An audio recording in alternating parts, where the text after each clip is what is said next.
Desde 1880, gobierna la Argentina el PAN, Partido Autonomista Nacional. Primero bajo el mandato de Julio Argentino Roca y luego de Miguel Juárez Celman. El fraude es el mecanismo usual en las elecciones. En todo el país, pero sobre todo en el litoral, las transformaciones sociales producto de la inmigración masiva se hacen cada vez más notorias. Juárez Celman lleva 4 años en el gobierno. Su política económica profundiza el desarrollo del modelo agroexportador, que genera una crisis económica que, a medida que avanza, articula a los opositores.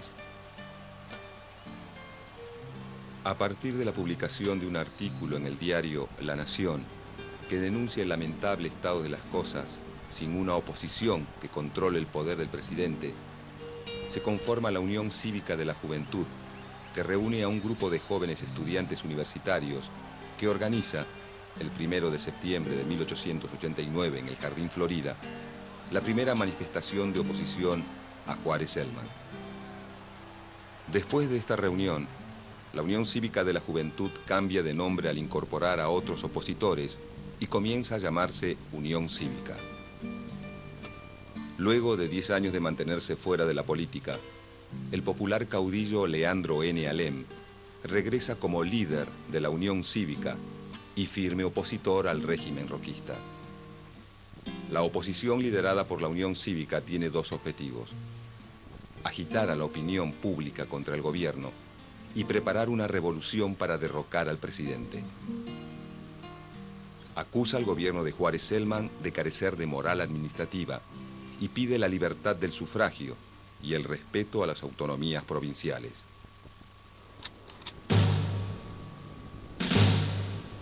El 26 de julio, en el Parque de Artillería, el general Manuel J. Campos, que está ligado a la Unión Cívica y tiene a su mando a 50 militares del batallón de ingenieros, recibe a Alem en plena madrugada. Leandro N. Alem será el jefe de los civiles, mientras que el general Campos será el jefe militar de la revolución. En pocas horas se suman 400 civiles y más de 1000 uniformados que inician el alzamiento conocido como la Revolución del 90.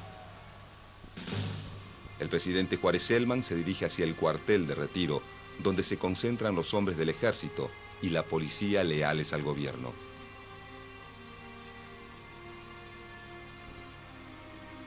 Desde el Parque de Artillería, la Junta Revolucionaria los intima a someterse a la revolución que acaba de estallar.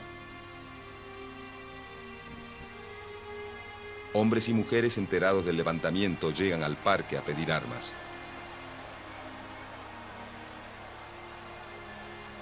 La Junta los forma en 2 batallones y ordena la movilización de la Guardia Nacional.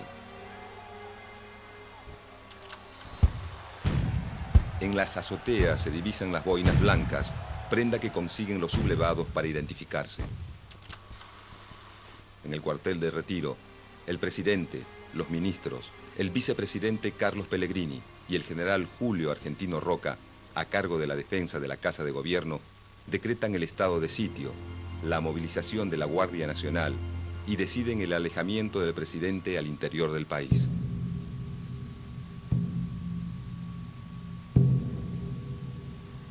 El general Levalle y el vicepresidente comandan el ataque contra los rebeldes. Los revolucionarios construyen cantones y trincheras alrededor de la plaza del Parque de Artillería. A las 9 de la mañana comienzan los enfrentamientos. Varios uniformados de la fuerza policial son acribillados. Desde Talcahuano, los revolucionarios apostados en los cantones atacan al regimiento 11 de caballería. La bocacalle queda cubierta de muertos y heridos y más de 50 caballos destrozados. El general Levalle, que avanza por Cerrito, es emboscado desde los techos de la Intendencia Municipal y se da en retirada. Las fuerzas leales al gobierno se recomponen y a las 3 de la tarde logran quedar a una manzana del parque. Al atardecer la batalla cesa. recogen más de 150 muertos.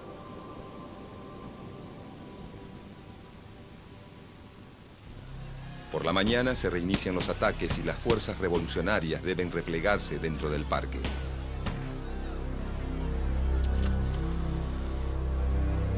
Los rebeldes piden parlamentar.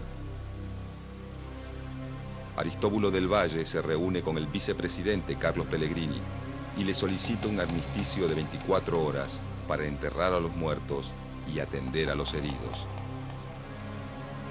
Los barcos de guerra favorables a los revolucionarios ignoran el acuerdo del cese de fuego y bombardean la Plaza de Mayo, la Casa de Gobierno y la zona de retiro.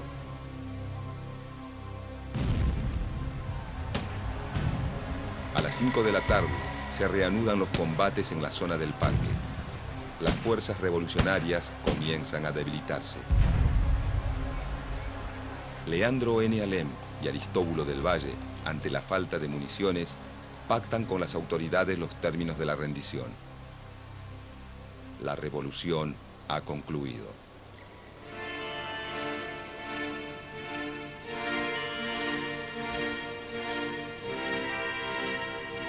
La ciudad está paralizada. La bolsa, los comercios, los teatros, todo permanece cerrado.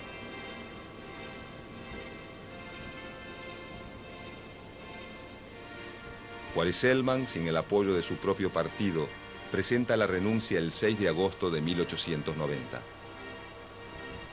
Lo sucede el vicepresidente, Carlos Pellegrini. Julio Argentino Roca, apodado El Zorro, es nombrado ministro del Interior.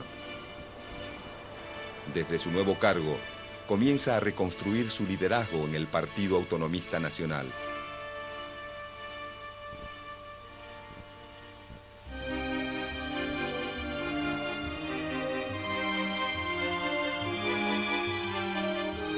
En 1891, la Unión Cívica proclama su fórmula para las próximas elecciones. Proponen a Bartolomé Mitre como presidente y como vice a Bernardo de Irigoyen. Dentro del Partido Autonomista Nacional, los llamados modernistas, en oposición a Roca, impulsan la renovación del sistema político para asegurar elecciones limpias. Roca decide pactar con Mitre una fórmula única para las siguientes elecciones presidenciales. Mitre es un hombre de la Unión Cívica, donde hay dirigentes como Bernardo de Irigoyen o Leandro N. Alem, que proponen seguir la lucha, pero ahora contra Roca. Al aceptar Mitre el pacto propuesto por Roca, provoca la ruptura de la Unión Cívica.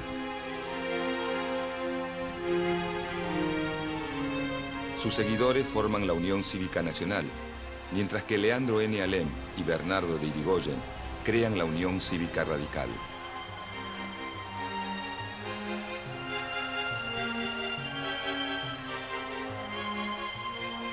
La posición en contra del régimen de los radicales hace que el presidente Carlos Pellegrini declare el estado de sitio y detenga a varios de sus dirigentes, acusándolos de estar organizando una revolución.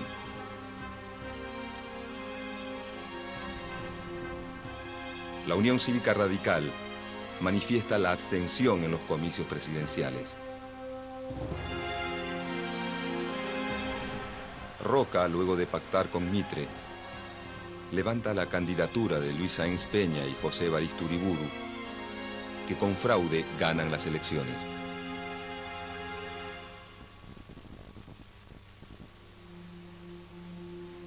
En 1893, cercado por los conflictos políticos, el presidente Luis Sáenz Peña convoca al antiguo cívico Aristóbulo del Valle para que sea ministro.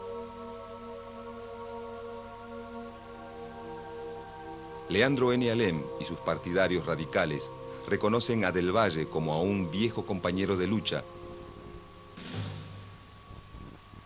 y, seguros de no ser reprimidos, inician levantamientos en Santa Fe, San Luis y Buenos Aires para derrocar al régimen conservador.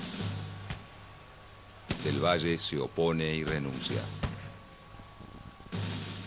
el Congreso aprueba la intervención de las 3 provincias que los rebeldes han logrado tomar. Un mes después, hay 3 nuevos levantamientos en las provincias de Santa Fe, Corrientes y Tucumán. Julio Argentino Roca, nuevo comandante en jefe del ejército, acaba con los levantamientos. La victoria lo posiciona, una vez más, como el hombre necesario para los conservadores. Leandro N. Alem ha formado a su sobrino Hipólito Yrigoyen para ser un importante político de nuestra historia. Pero durante los 6 meses que Alem es encarcelado, la relación con su sobrino se vuelve cada vez más tensa. El nuevo líder radical, Hipólito Yrigoyen, es acusado por Alem del fracaso de la revolución. La relación entre ambos se quiebra definitivamente. Los radicales conservadores se irán con don Bernardo. Otros radicales serán socialistas o anarquistas. La canalla de Buenos Aires, dirigida por el pérfido traidor de mi sobrino Hipólito, se irá con Roque Sáenz Peña. Y los intransigentes nos iremos. Aristóbulo del Valle muere. Leandro N. Alem, con sus fuerzas agotadas, entristecido por la muerte de su amigo y compañero de lucha, y acuciado por problemas económicos, escribe su testamento político. He terminado mi carrera. He concluido mi misión. Para vivir estéril, inútil y deprimido, es preferible morir. Sí, que se rompa, pero que no se doble. Mis dolencias son gravísimas, necesariamente mortales. El 1 de julio de 1896, Leandro N. Alem, mientras se dirige en su carruaje hacia el Club del Progreso, se quita la vida. Tiene 54 años. Su cuerpo es trasladado hasta el salón y en una ceremonia improvisada, los presentes despiden azorados al líder radical. La noticia conmueve al pueblo que se reúne en las calles. El desfile acompaña al féretro embanderado.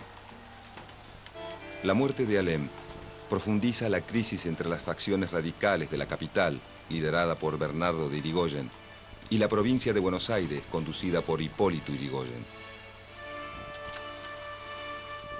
Bernardo de Yrigoyen impulsa una alianza con la Unión Cívica Nacional.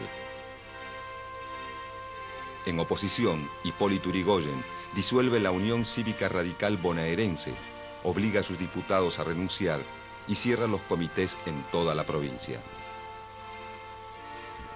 Como respuesta, es expulsado del partido. Fracturada la Unión Cívica Radical, queda desdibujada de la escena política y comienza una serie de alianzas con otros partidos en distintas provincias. Con las fuerzas opositoras debilitadas, la vieja política de alianzas y de manejo electoral vuelve a triunfar. En 1898, Julio Argentino Roca gana las elecciones, con los mecanismos usuales de la época, e inicia su segunda presidencia.